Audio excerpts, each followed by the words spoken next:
just this morning in a very brief and concise manner separate fact. Here's the first one. The obviously false claim of the Democrats is that Republicans have closed the government. I've heard them say this myself. You've all seen it in interviews. They're blaming the shutdown on the Republicans. And it is patently absurd. The next slide will show you a simple fact. The obvious fact that everyone can see. It is Republicans who have voted to open the government 14 times.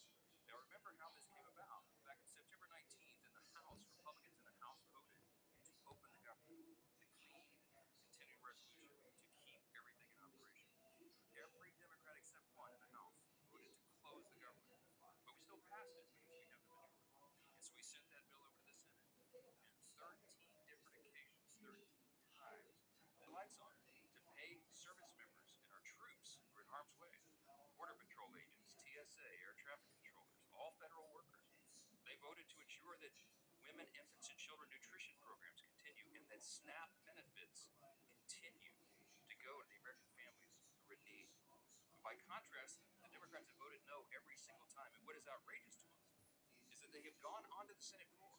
Senate Democrats, they have voted no. They have voted to close the government. And then they have gone out into the hall to the nearest camera they can find. And they have looked into the lens and said, Republicans are shutting down the government. It makes no sense. It's the most extreme example of gaslighting in the history of American politics. And many in the media have allowed them to get away with that. It's shameful. Let me show you another obviously false claim, number two, of the Democrats, is that Republicans are being unreasonable. Well, here's the fact. Let me spin that. The fact is very simple. Republicans are refusing to accept the Democrats' outrageous demands. And why do we say that? Remember, Republicans passed a clean continuing resolution. It was nonpartisan. It was a simple bill that would open the full government. And we can do that today. If they would pass that today, with zero strings attached, everything would be flowing and the government would work. Importantly, remember that we offered that CR in good faith. Why do we say that? Because it was offered after a bipartisan, bicameral negotiation between both chambers. It was offered after a bipartisan, bicameral negotiation between both chambers. Because you see, you had the appropriators, Republican and Democrat appropriators, who got together and decided they agreed on the need for a short-term CR so that they could continue their negotiations on the full-year funding bills. But this is something Democrats have spoken passionately about and acted upon many times in the past. We've recounted here every day. 13 different occasions in the Biden administration, they passed continuing resolutions. They did it most recently in March of this year. We're not horsing around with these deals anymore. In March of this year, when Chuck Schumer and 10 Senate Democrats, including the leader Schumer, voted for the CR and told us how important that was.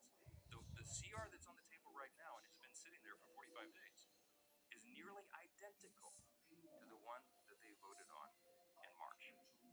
But shockingly, this is the big thing. In addition to their refusal to support the CR and reopen the government, the Democrats have had the audacity to also demand something new. They demanded $1.5 trillion with a T in new spending obligations in exchange for the simple funding resolution. They filed on paper in the Senate record back in September, and it still sits there as their counterproposal. They would spend $1.5 trillion of your taxpayer funds. Included in that is nearly $200 billion of taxpayer funds that they want to use to restore free health benefits to illegal aliens. They want to spend billions in wasteful left-wing spending projects in foreign countries on things like LGBTQ plus awareness in the Horn of Africa, all sorts of things. I could give you a long list, and we've said it here before. They want to spend $500 million to prop up left-leaning news organizations. And shockingly, in that same proposal, as their ransom for reopening the government, they want to cut $50 billion from their rural hospital fund that the Republicans just got signed into law on July 4th.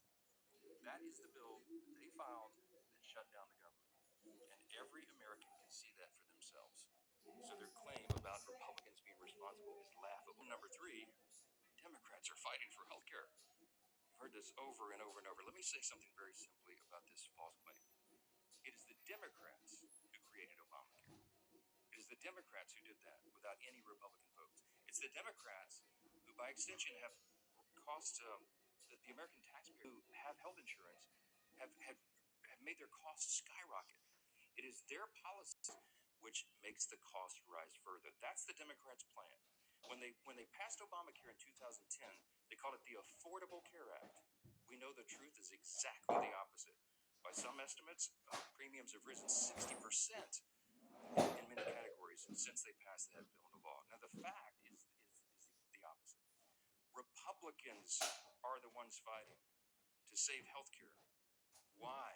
It's not just talking points to us. We do this. We have ideas, and we have already implemented. Republicans being responsible is laughable. Let me go to the third one.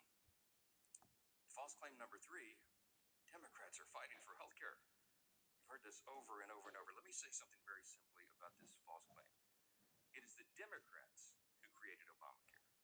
It is the Democrats who did that without any Republican votes. It's the Democrats who, by extension, have cost the American taxpayers and people who have health insurance have made their costs skyrocket. It is their policies that made that happen. And so instead of reforming it, the Democrats don't reform Obamacare. They want to subsidize it. They want to spend more taxpayer dollars. That, by the way, goes mostly to insurance companies, which makes the cost rise further. That's the Democrats' plan. When they passed Obamacare in 2010, they called it the Affordable Care Act. We know the truth is exactly the opposite. By some estimates, premiums have risen 60% in many categories since they passed that bill into law. Now, the fact is the opposite. Republicans are the ones fighting to save healthcare. Hey, everybody, it's Tony Robbins here. Ideas, and we have already implemented ideas and measures to reduce costs, increase access and quality, and eliminate fraud, waste, and abuse. Now, why do we say it's not just a talking point? Why do we say the Republican Party is the only one advancing common sense reform solutions? Because we've proven it. We did that in the big, beautiful bill, the Working Families Tax Cut. We in America, and certainly everybody in this room understands that this is about something else. What this is about fear. The Schumer shutdown was never about health care. That's a distraction. It's a red herring, as we used to say in debate club. Okay, this is about fear. And what is the fear? The resolution on the COVID-era Obamacare subsidy issue was always going to be slated for debate in October, November, and December. Everybody knows that, and every Democrat knows that. It's an issue that's too complex to be solved on a short-term funding measure like a CR. They know that very well. This is about fear. Everybody in the car, majority leader in the House, Representative Steve Scalise. Thank you, Mr. Speaker. As the Democrats continue to impose suffering on the American people, and by the way, that's their term, they've continued to talk about real suffering that they know they're causing. Again, they say to get leverage over what they still can't articulate. But as Democrats continue to impose this suffering, their attempts to mislead the American people are working overtime. The Speaker laid out a number of those statements that Democrats have made over and over again to try to mislead the American people. And it doesn't just end there.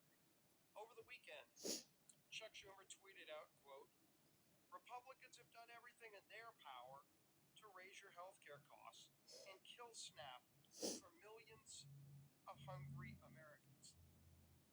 Now, Chuck Schumer knows good and well what he said there is not only misleading, it's patently false.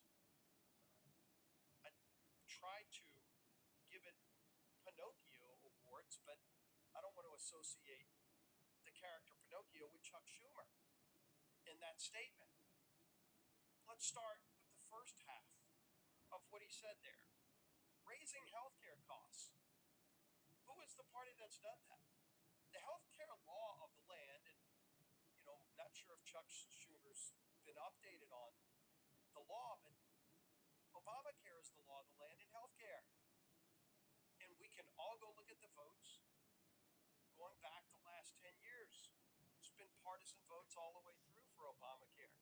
They called it, as the Speaker said, they named it the Affordable Care Act. It's been anything but. Costs for families are up over 80% in their premiums. what they tried to do over and over again. They've tried to mask the cost. They haven't tried to work with Republicans to fix it. They've tried to mask the cost, hundreds of billions of dollars of bailouts to insurance companies. In fact, when we, as we pointed out multiple times, passed provisions in the working families tax cuts, the cost share reductions, to lower premiums by double digits for families.